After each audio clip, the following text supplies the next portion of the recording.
One morning back in 1991, I woke up and turned on NPR's Morning Edition and learned that the Soviet Union had just been dissolved. Ordinarily, this would be really good news. The only problem was, at that point, I had been getting up long before daylight every morning for almost 5 years to work on the manuscript of a novel before I had to be at my office job. It was a long fantasy novel about a group of Tibetan monks with psychic powers who had been entrusted with staving off the coming apocalypse. And of course, the apocalypse, as we all knew back then, would come in the form of nuclear war between the United States and the Soviet Union. But on that day in 1991, after 5 years of hard work, I found out that the apocalypse had been canceled. Talk about mixed emotions. So the very next morning, I went back to the drawing board, rewriting the book from scratch. I can testify that spending cold winter mornings before daylight trying to imagine a different way for the world to end is not exactly a prescription for good mental health. It would be almost 4 more years before the new version of the novel was finished and on the bookshelf. So imagine my dismay recently, while my new book of fiction is on the publisher's printing press, when I open up the New York Times book review and see an article saying that fiction is dead. It was an interview with author V.S. Naipaul, and here's what he said exactly about fiction. That business of making up narratives, making up stories, has done its work. It was very dominant in the 19th century, in France and in England and in Russia. And then there was nothing more for that form to do. Forms have to change. What that form should change to, Naipaul says, is nonfiction. If we want to be taken seriously, we should instead be writing only real facts about the real world.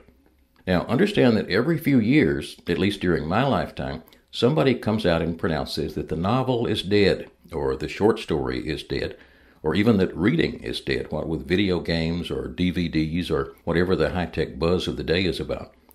Naipaul, though, is a lot harder to ignore. Not only is he a Nobel Prize winner, he's also written more than a dozen novels of his own before he apparently broke the habit. And to be honest, I know where he's coming from on this.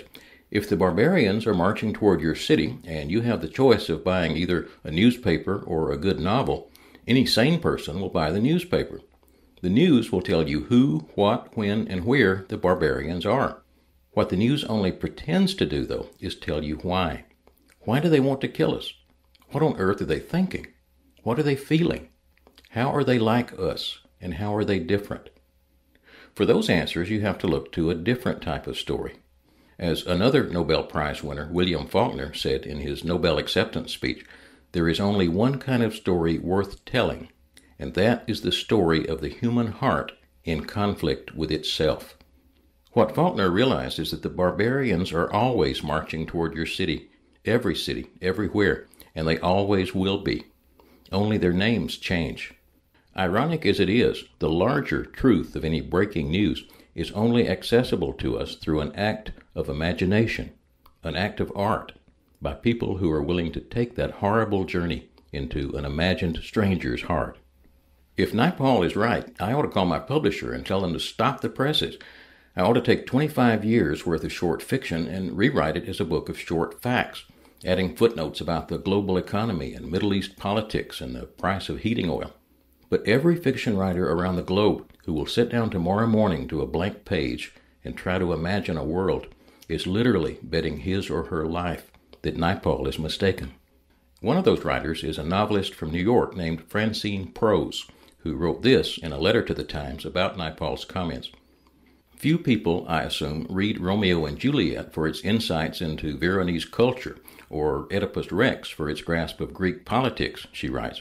Rather, in every era, in every place, men and women continue to be born, grow up, fall in love, marry or not, live in families or alone, bear children or not, grow old and die.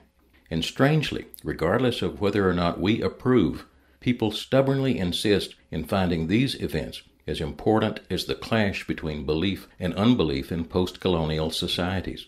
What fiction continues to offer, she concludes, is profound and detailed information about what it is like, anytime, anywhere, to be a human being.